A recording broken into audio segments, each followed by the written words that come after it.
Bienvenue dans cette nouvelle édition de l'Africa Tonight. Au sommaire, premier conseil des ministres au Burkina Faso depuis la démission de l'ancien président Blaise Compaoré. L'occasion pour le gouvernement nouvellement nommé de définir l'agenda de cette année de transition. Un duel Monsef Marzouki, Beji Caïd et Essebsi. Voilà l'affiche du second tour de la présidentielle tunisienne. Léger avantage pour le leader du parti séculier, Nida Tounes. Et au Burundi, l'opération d'enrôlement des électeurs qui a démarré ce lundi ne fait pas l'unanimité. Des partis de l'opposition demandent même son report. Mais tout d'abord, ce double attentat suicide ce mardi au Nigeria. 2 femmes kamikazes ont provoqué la mort de 45 personnes dans un marché de la localité de Maiduguri, située dans le nord-est du pays.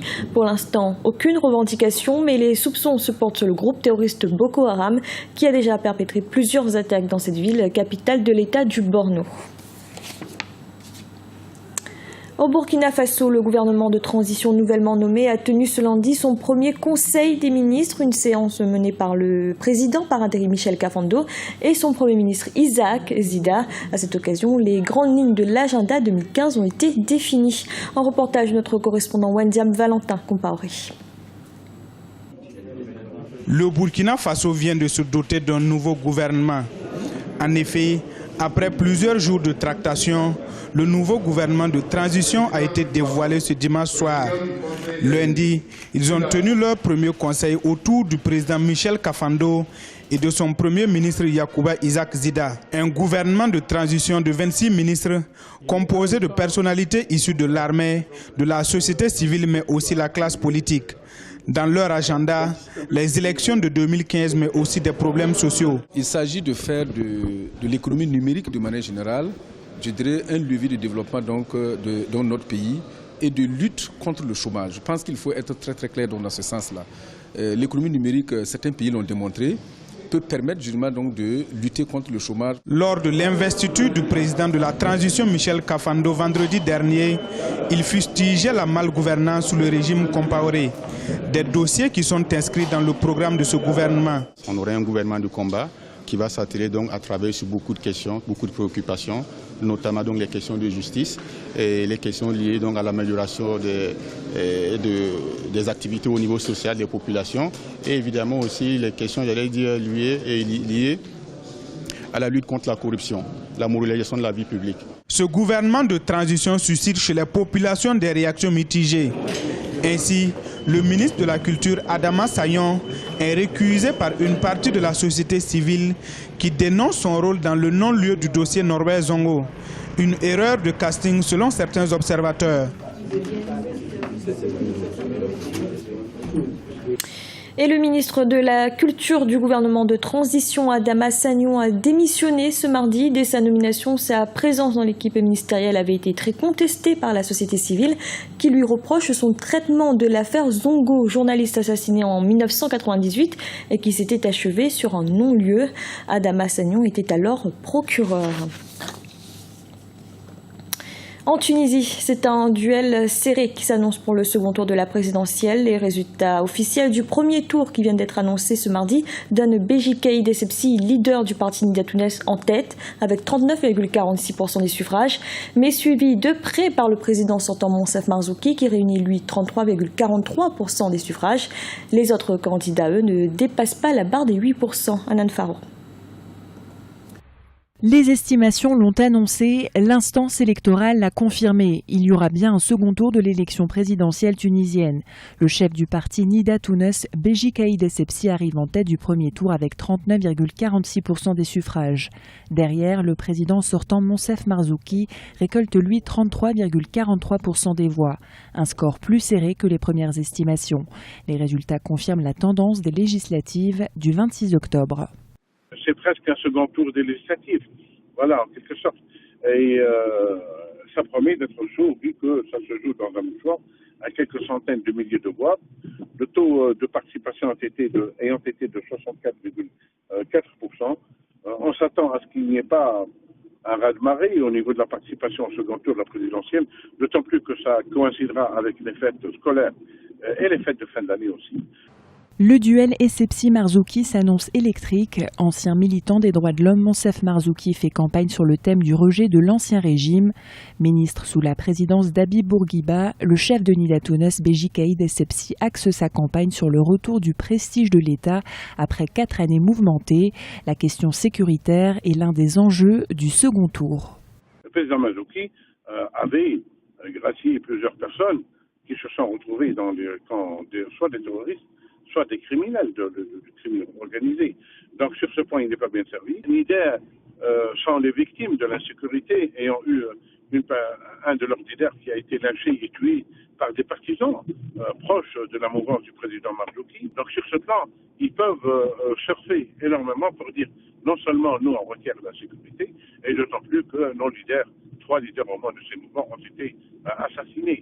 Outre la sécurité, la situation économique et sociale en Tunisie est l'autre pilier sur lequel les 2 candidats vont s'affronter. L'un des principaux défis est de redonner confiance aux ménages tunisiens.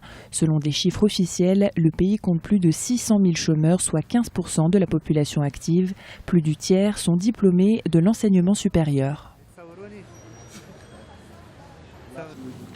Au Burundi, l'enrôlement des électeurs a démarré ce lundi en vue des élections générales de 2015, mais l'opposition a émis des réserves sur cette opération. Certains partis avaient même écrit à la commission électorale pour demander son report. Ils estiment que le processus en l'état actuel ouvrirait la porte à des fraudes massives sur le fichier électoral. Ibrahim Ndiaye. L'enrôlement électoral divise au Burundi. Démarré ce lundi 24 novembre en vue des élections générales de 2015, le processus ne fait pas l'unanimité au sein de l'opposition qui exige le report des procédures d'enrôlement. L'opposition burundaise demande le report de l'enrôlement des électeurs parce qu'elle craint d'abord des tricheries au niveau du fichier électoral, parce que déjà les personnes qui ont été embauchées pour faire les enrôlements sont déjà contestées et la façon de les recruter pose des problèmes, notamment parce qu'il était prévu que c'était des chômeurs et là on retrouve des fonctionnaires, souvent des fonctionnaires affiliés au parti qui est au pouvoir. Autre pomme de discorde entre le parti au pouvoir et l'opposition, la composition des instances chargées d'organiser les élections, notamment au niveau de la répartition de leur personnel. Et deuxièmement, c'est que même la composition des CENI, des CEPI, de tout ce qu'on appelle les commissions nationales ou commissions provinciales, pose déjà des problèmes parce qu'il y a peu de gens de l'opposition et certains partis ont déjà boycotté.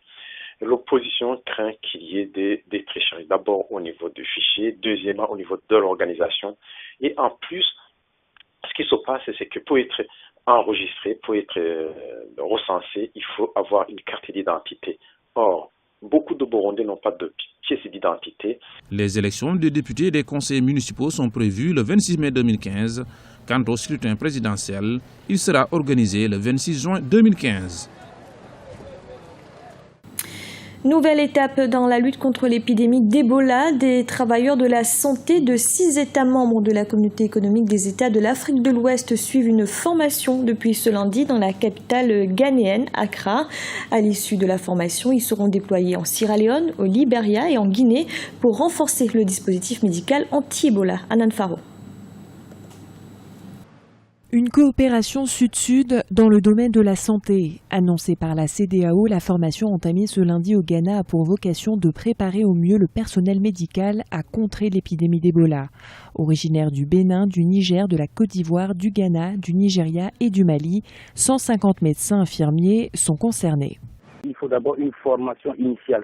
Un petit peu d'information et puis l'information c'est sur le processus de prise en charge des patients et puis sur les notions d'hygiène et tout ce qui concourt vers la prévention avant d'arriver au volet curatif. Le manque de personnel de santé formé contre Ebola a été soulevé à plusieurs reprises. En plus de la formation de base axée sur la gestion sanitaire, l'aspect psychologique de la formation du personnel médical ne doit pas être négligé.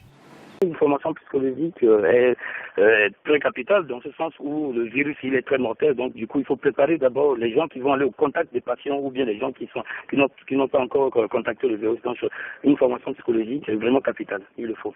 Une fois formé, le personnel de santé sera envoyé dans les 3 pays les plus touchés par la fièvre hémorragique, à savoir la Guinée, le Libéria et la Sierra Leone. Selon le dernier bilan de l'Organisation mondiale de la santé, le virus Ebola a déjà fait près de 5500 victimes.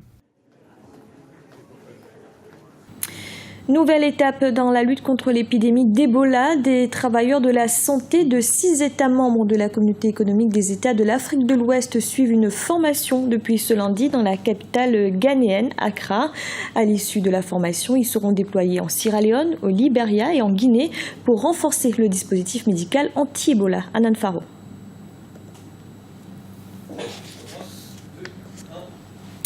C'était le journal de la rédaction. Merci de l'avoir suivi. Retrouvez dans un instant une nouvelle édition de l'information.